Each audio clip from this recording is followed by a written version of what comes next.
Barcelona with a convincing win. For more on this, Alex Kirkland joins us. Alex, what's been the big takeaway from this game in Spain?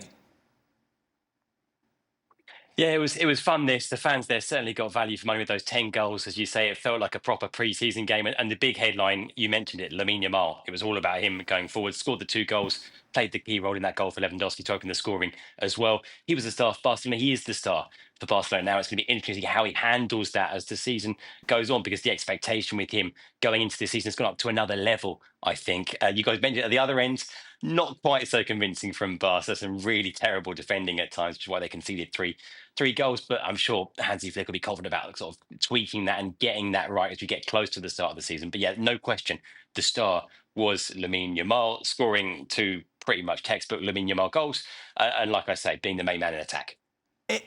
It's impossible for it not to be about him, really, at the moment. And for me, for one, loves it. Okay. But it's what you want. You want a youngster who's shining, who plays entertaining football. And as a football fan, whether you like Barcelona or not, it's exactly what you want in sport, isn't it? Before we make it about Lamine Yamal, can we make it about Alex for a second? I don't know if I haven't been with Alex in the show as of late, but is the stash the new thing? Is that what he's going with? It's a summer thing. Oh, okay, all right. Kind of like Lewandowski. What do you mean? Yeah. It's pre-season, right? It's time for experimentation in pre-season. Yeah, You're allowed to exactly. experiment. Right, Then the if it season works or starts not. and we get serious. Yeah, Okay, indeed. all right. And then Lamine Yamal. The reason you get excited and should be excited about Lamine Yamal is that, yes, not only is he a youngster that seems to be so incredibly talented, that has done so many things already in his young career, that feels like he's only going to get better. But I think what's more encouraging than anything else is that he is not afraid of the moment. He's not afraid to be the guy. He's not afraid to give me that jersey. I'll carry on that responsibility. I'll be the number 10. I'll be Barcelona's it player, best player. And while he doesn't have to come out and say that, you just see it by attitude. You just see it by behavior that, look, I don't rate myself or limit myself because of my age. I think I am the best player on the field with the ball on my feet. Give it to me. I'll find an answer. I'll figure out what we do next. It doesn't have to be with arrogance. It doesn't have to be with look at me sort of attitude. It's far more about his productivity, the way he reads the game, the way he carries himself. Lamine Yamal is everything that you would want in a young player, not only talent-wise, but I think the attitude of Lamine Yamal is something that I can get behind because it feels like he is checking every single box that's necessary to be successful. it's what you want, Shay. It is. And to Ali's point, while we are talking about probably one of the best players on the planet, given his age, you think he's only going to get better. And that in itself is exciting. And then it might be an overworked cliche, but you see it time and time again. Lamine Yamal continues to play this game like he's on the playground. And even though, okay, again, he's 18, we are talking about a player who maybe with now a couple of full seasons under his belt, maybe maturing, there's still just that fun element about his game that I think everybody thoroughly enjoys. What about those people who go, oh, look at those stats.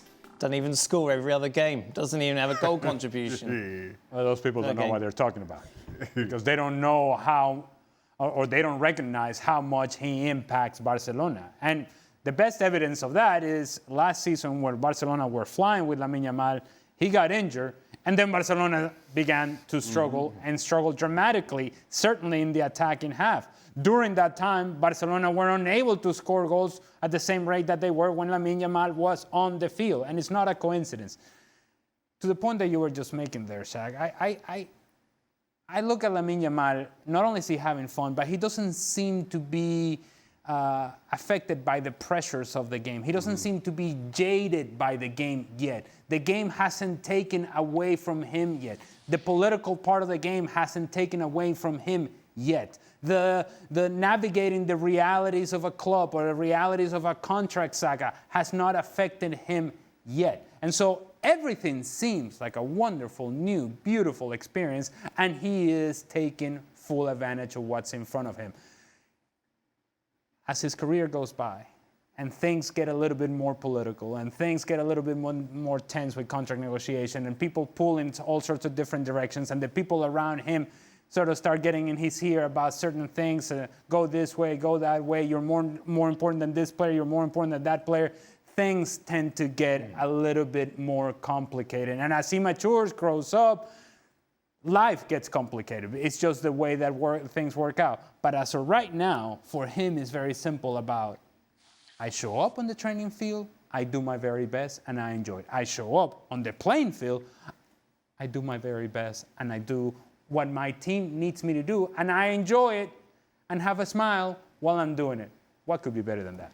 You take a look at this front four, obviously. Is this where we're going to be come the start of the season away against Mallorca, given that everybody's fit? You'll have Lewandowski, you'll have Rafinha, Dani Olmo and Lamine Yamal, Alex?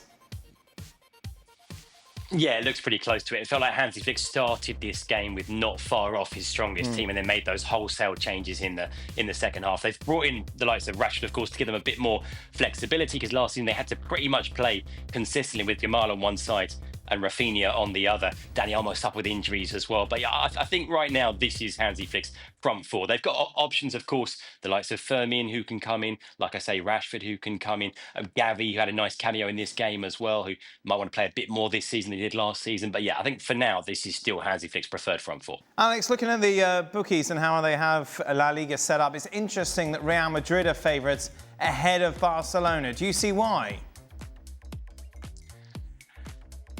Not really, to be honest. I mean, I know there's a lot of excitement about Xabi Alonso coming in and how much he can improve this team. There's a feeling that, like last year, they underperformed. There's a lot of talent there, a lot of good players, and they can be a whole lot better as a unit, as a collective, and that's what Xabi Alonso can do. And at the Club World Cup, we got so excited about some things, some good performances. Ultimately, of course, a really poor performance saw them knocked out in the semis against PSG. To put the favourites ahead of Barcelona, I'm not quite sure what the logic would be for that, because Barca, reigning champions, were the best team in Spain last season by miles. And even if Xabi Alonso comes in and improves the team and makes a real impact, there's a lot of ground to make up there. And there's still one or two, I think, big question marks about this Real Madrid team, about exactly what shape Xabi Alonso's are going to use, about what, you know, some of the key positions. I'm not quite sure what his preferred setup's going to be in midfield there, without Jude Bellingham to start the season as well, with that after his recovery from that shoulder operation. So a lot of questions still about Real Madrid. So I think it's difficult to sort of put together an argument to make them favourites ahead of Barcelona for me. I think everyone agree, though. Atletico Madrid rightly third favourites.